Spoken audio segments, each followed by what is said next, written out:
Well, good morning. We are actually at the very end of our week at the Bansko Nomad Fest, and it's been crazy. But they've got all these events you can do during the whole week, and we've been doing all the panels. But today is like the last day of the festival, and we've signed up for a pretty cool tour. It's gonna be basically drinking some wine. So we're gonna do a wine tour today, and we're actually getting ready to go do that. So follow along and we'll see where it takes us. We have no idea what's going to happen, what's in store, so this is going to be kind of a spontaneous episode. Come along.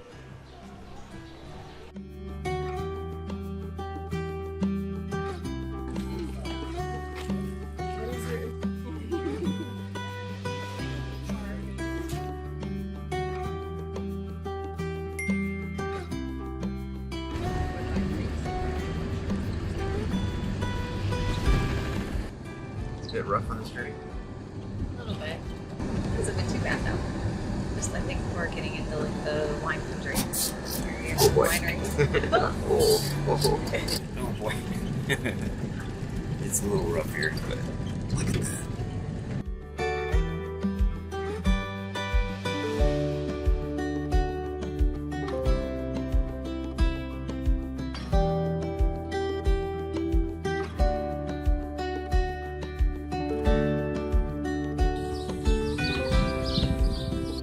So as it turned out, our first stop was actually not even notified we'd be coming that day.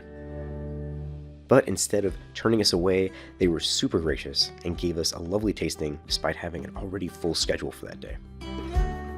So we're at our first stop on this wine tour, and we're actually at Zlaten Rozhen, as you can see up there. And I'm told that the name means, it means golden. Zlaten is golden, and Rozhen is actually the name of like a monastery. So it's kind of like Golden Monastery. I guess it's a tradition here in Bulgaria to name like wineries or after places. So, but yeah, we had a really wonderful time, and we got to try 2 different wines, both of which were really great. There was a rosé, and then their white wine, but they were both really good. Yeah. The white wine, we ended up we buying even bought some. So a bottle of it. So it was nice and light, dry white wine. Yeah. Most people, you're told, drink white wine in the summer and all year long, and then during the winter is when most Bulgarians drink red wine. So, yeah. yeah. And also a nice thing is that the price is good too. Yeah. I mean, it was like 10 lev, so it's like just like maybe $5.50 US, which is also a really great price for a bottle of high wine. Quality wine. Yeah. So anyway, we're getting ready to head on to the next place, and we're gonna go to Melnik winery. Yeah, which is in a little town called Melnik. Apparently, it's one of the smallest towns in Bulgaria as well. So yeah, we'll see what that looks like. And Melnik is grape varietal. Yes, it is. So we'll check it out. Yeah, we'll drink it. All right.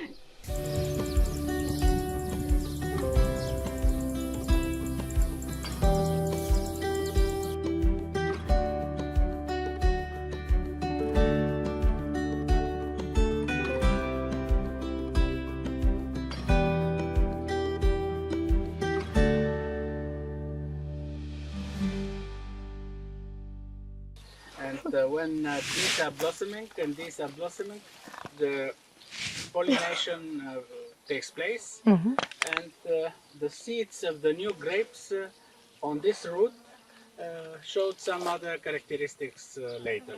So beautiful.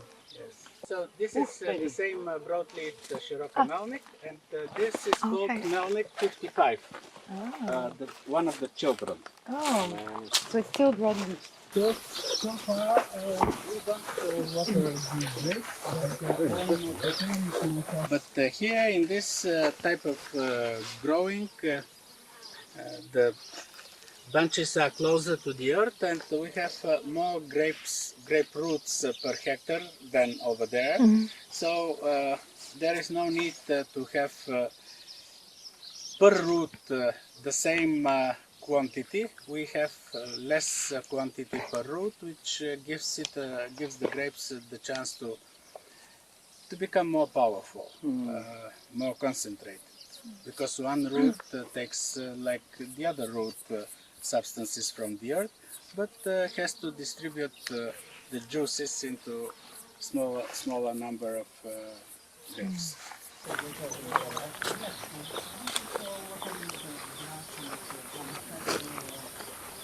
Okay, so we just got a tour of the winery in Melnik.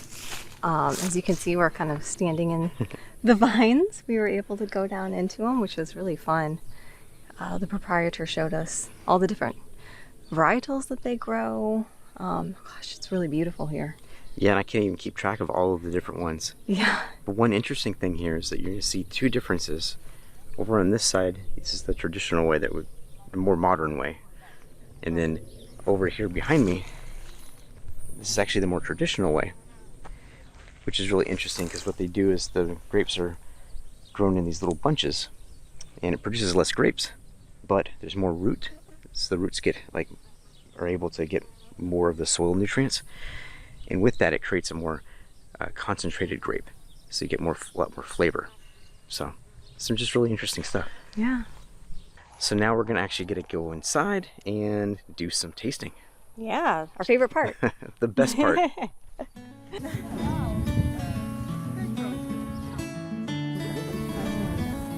What? Pomegranate. Pomegranate, yeah. Did you get one?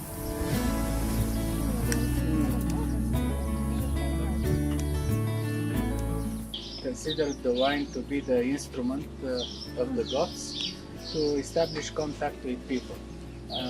After drinking wine or during drinking wine, those people who get drunk first were considered by the Thracians as the dearest to the gods, because gods are establishing contact with the human group through those people. Kings and chiefs consider this privilege of their own, and if somebody next to the king is getting drunk, the king was ready even to chop his head off, so that the king is the one to get drunk first. Oh.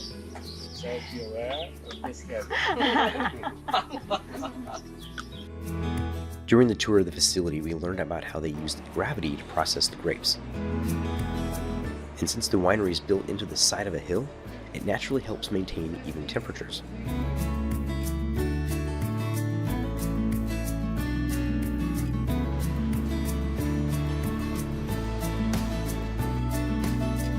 The final stop was the cellar.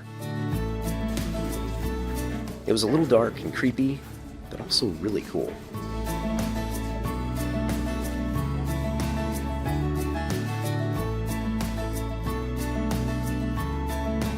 Next up, the moment we were all waiting for, the tasting. We opted for the full Monty, the 6-course tasting that included a charcuterie and cheese board. And boy, was it good.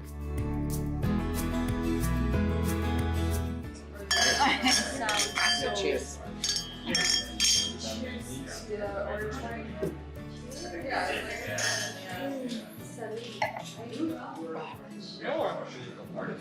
What are your thoughts? Oh, that's different. Oh, but I can imagine when you have seafood, it's such a... It's definitely dry. Flavor. You can kind I of, get it. I don't know. You can feel the tannin. It's really different. This is the first orange wine I think that I've ever tasted. So, and it does look orange. Smaller glasses. I think they just asked for plastic water glasses.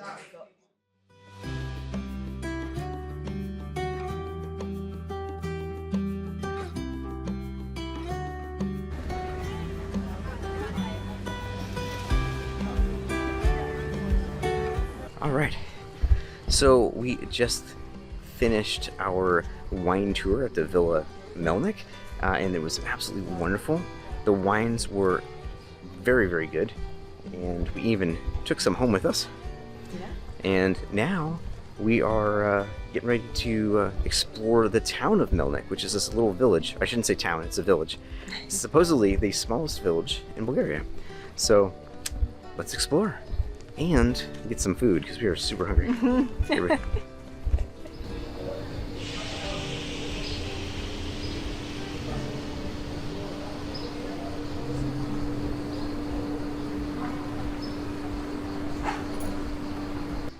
apparently there's some kind of like river that runs through here. It looks like it. I think it's all dried up. Yeah, they're in the. This is July. Oh yeah. That's probably why. It's a little bit drier right now because we're on the other side of the mountains.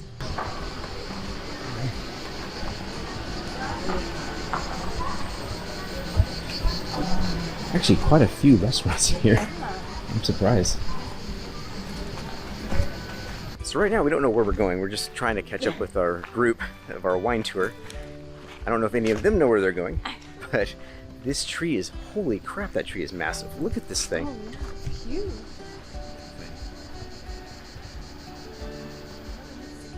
We had an amazing lunch in Melnik and drank copious amounts of the restaurant's house wine. Members of our group even purchased some of the local trunk wine for the 1.5-hour trip back to Bansko. We were so close, I thought. We're so close. But we're like super really close. close. We are really close. I've never felt 10 closer. minutes. All right, so we just broke down like 15 minutes outside of Bulgaria, and yeah, who knows? We'll see what happens. I'm trying to help as much as I can. But... I do love that. I didn't realize the same thing. So we had a little hiccup. Yeah. Our van overheated. Oh, right? yeah, like we like totally overheated. And so after like a nice like 20-minute break, we got a new van and we're headed back. So That's Bansko. That's Only right. like 10 minutes away. oh yeah, I know. Biggest thing is that we're so close to like getting home and yet so far away. But not now. Now we're like very close. Okay, I've had a few drinks. I had a bit to drink. All right, end the video.